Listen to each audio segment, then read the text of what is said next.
Il était une fois Jack Johnson, le premier homme noir champion du monde poids lourd de l'histoire, mais aussi le premier trash talker. Et non, ce n'est pas Mohamed Ali le précurseur dans ce domaine, et il l'a même fortement influencé. Jack Johnson was a big inspiration because of what he did out of the ring. He was so bold. Jack Johnson was a black man back when white people lynched Negroes on weekends, every weekend, back in 1909. Alors, qui est Jack Johnson? Il naît en 1878 au Texas dans une famille de 6 enfants. Ses parents sont d'anciens esclaves libérés par la récente guerre civile. Au boulot! Racisme! Quoi? Vous me dites ça parce que je suis noir? Bah, évidemment. Alors, je vous remets dans le contexte de l'époque. L'esclavage a été aboli 20 ans auparavant, mais un système de ségrégation a été mis en place, renforcé dans les États du Sud. On sépare donc les blancs et les noirs dans les lieux publics, les hôpitaux, les écoles, les transports, etc., etc. Et les noirs n'ont pas le droit de vote. Ça. Aïe! Qu'est-ce qu'il y a? Mon pied! Et alors? On dit pardon. Vous vous foutez de moi, non? Bah, c'est vous qui me l'avez dit. Qu'est-ce que c'est que ça? D'abord, pourquoi vous me regardez de si haut? Comment? Parce que je suis le valet de chambre. Comment? Parce que je suis noir. Mais vous n'êtes pas noir. Mais si, je suis noir. Enfin, pas tellement, quoi. Jack Johnson, lui, il fait sa vie et il casse même les codes d'une époque où l'on voudrait que l'homme noir soit bête, inculte et bon à rien. Lui, il sait lire, écrire, il se passionne même de littérature, d'opéra et d'histoire. C'est même un fervent admirateur de Napoléon, car comme il le dit, il est parti de rien pour arriver au sommet comme lui. Alors, comment il est arrivé au sommet, Jack? Il découvre la boxe à 15 ans, 4 ans plus tard, il terrasse son adversaire lors de son premier combat professionnel en quelques minutes. En 1904, après une série de 15 victoires consécutives, Jack Johnson est considéré comme le meilleur poids lourd du pays et pourrait être même challenger pour le titre de champion du monde des lourds. Ouais mais non. À l'époque, les boxeurs noirs ont droit de boxer pour ce titre dans toutes les catégories de poids, sauf celle des poids lourds, la plus prestigieuse de toutes. Le héros de l'Amérique blanche à cette époque-là, c'est James Jeffries. Et là, il n'y a que les anglophones qui vont comprendre ma blague. Considéré comme invincible, trop puissant, trop fort, il est champion du monde depuis 1899 et jouit d'une popularité sans précédent. Jack Johnson, lui, rêve de le rencontrer.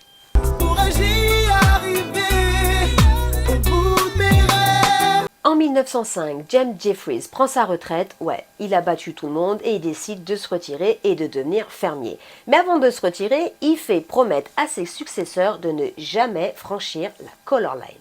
Jamais le titre suprême ne devra quitter la race blanche. En gros, l'ascenseur social vers la gloire est bloqué au sous-sol pour Johnson et comme l'écrira Webb Dubois, sociologue et historien afro-américain, à cause de son impardonnable négritude. Jusqu'à ce que... Paul, je veux pas qu'il monte. Patron, taisez-vous maintenant. La chance mondiale de Johnson se fera en 1908 face à Tommy Burns, le successeur canadien de Jeffries. Lui aussi ne voulait pas affronter un homme noir et il fera même bluff, moi je me bats pas pour moins de 30 000 $. Manque de peau pour lui, pris à son propre piège, un homme d'affaires australien, Hugh McIntosh, va poser l'argent sur la table et organiser le combat. Jack Johnson prendra seulement 5 000 $, mais l'enjeu est ailleurs. Jour du combat, 70 000 personnes sont présentes dans le stade. Lorsqu'il s'élance sur le ring, Jack Johnson entend les huées et les insultes du public. « Crève sale négro! Tuez le nègre !» Ouais, ils étaient grave chauds à l'époque. Et lui, confiant, il fera des sourires et des baisers à la foule.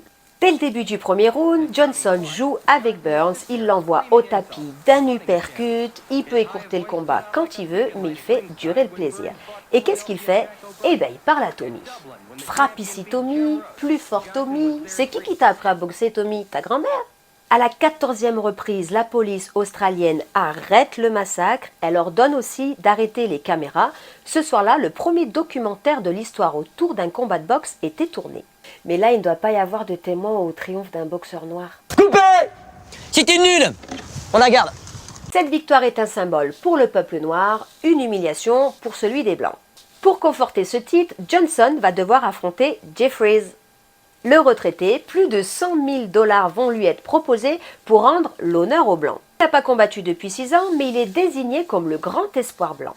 Ce combat que l'on annonce comme le combat du siècle, le premier de l'histoire, bien avant Mayweather et McGregor.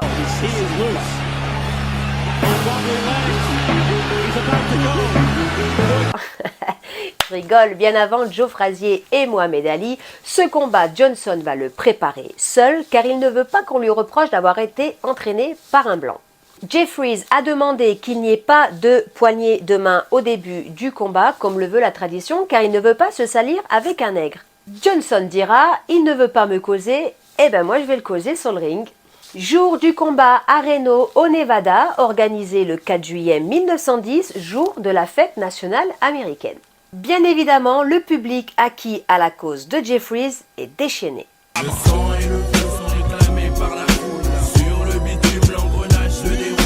Le héros national, très offensif dès le début du combat, se fera cueillir sur chaque action par Johnson de par son travail de défense et sa vitesse d'exécution. Le coin de Jeffries va insulter Johnson, mais Johnson, lui, il va continuer de pilonner son adversaire avec le sourire plein de confiance. Second, with the help of a fan, lifts him to his feet. Johnson rushes Jeffries across the ring where he floors Jeff with a paralyzing right to the head. Rickard steps between the two. Jeffries, nez cassé, yeux fermés, se fera battre au 15e round environ 1 heure après le début du combat. C'est un énorme choc devant cette défaite de l'Amérique blanche au final. Jeffrey, remets-nous des glaçons. Jeffrey, remets-nous des glaçons. Des émeutes raciales vont éclater à travers tout le pays au cours de la semaine suivante. Ce seront les premières émeutes raciales véritablement nationales aux États-Unis, au cours desquelles 20 personnes seront tuées. Et oui, 18 000 personnes ont assisté au combat et des rapports télégraphiques ont été suivis à travers tout le pays. Les deux protagonistes ont touché plus de 100 000 $ grâce à la bourse, mais aussi au bonus et à la vente des droits cinématographiques. Jack Johnson passe donc de champion du monde à millionnaire. Le film du combat recevra plus d'attention du public aux États-Unis que tout autre film encore aujourd'hui. Il circulera donc partout pendant 5 ans avant d'être interdit par le Congrès américain. On assiste donc au premier mouvement de censure raciste des films de l'histoire. Johnson est désormais une idole pour les Noirs, l'homme à abattre pour le gouvernement américain. Qu'est-ce que vous avez de plus que moi? Qu'est-ce que... Quoi? Qu'est-ce que vous avez de plus que moi? C'est un tas de choses, voilà. Lesquelles? Comment? Qu'est-ce que vous avez de plus que moi? Dites-le vite! Bonsoir, monsieur. Les suprémacistes blancs veulent sa peau car il a été l'un des tout premiers à battre en brèche ce préjugé sur la supériorité physique prétendue des hommes blancs.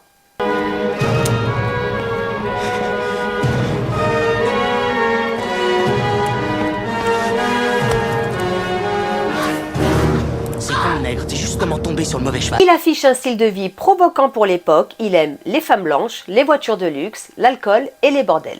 Et je vous rappelle que les relations interraciales à l'époque font scandale. Mon droit d'aimer est interdit à cause des traditions qui voilent son étoile. Se voir c'est une mission, mon Dieu, qu'avons-nous fait au ciel? Est-ce un crime de s'aimer avec un grand M ou love avec un L? Il sera condamné en 1913 à 1 an de prison pour avoir eu des relations avec une femme blanche, une condamnation motivée par le racisme pour beaucoup. Mais qu'est-ce que tu me racontes là? Mais putain là j'étais en train de m'en sortir! Mais va te faire foutre, c'est quoi cette justice de merde? S'ensuivra un exil en Europe pour échapper à la prison. C'est en 1920 que Jack Johnson se rendra aux autorités américaines et il purgera une peine de prison de 10 mois. Ce sera Donald Trump, et oui, Donald Trump, qui le réhabilitera en 2018, après le refus de Barack Obama. Yes, we can! Lors d'une cérémonie à la Maison Blanche, en présence de Sylvester Stallone, Deontay Wilder, Lennox Lewis et Linda Heywood, l'arrière-petite-nièce de Jack Johnson. Jack Johnson mourra en 1946 dans un accident de voiture, et oui, lui, ce passionné de voitures de luxe. Il n'a jamais eu d'enfant, mais il laissera une trace indélébile dans l'histoire du sport, mais aussi, malgré lui, dans la lutte des droits civiques des Noirs américains. Jack Johnson n'a jamais voulu s'investir en politique comme le fera des décennies plus tard Mohamed Ali. Il ne voulait tout simplement pas être le gentil noir qui baisse la tête, il voulait simplement vivre comme un homme libre et non en esclave.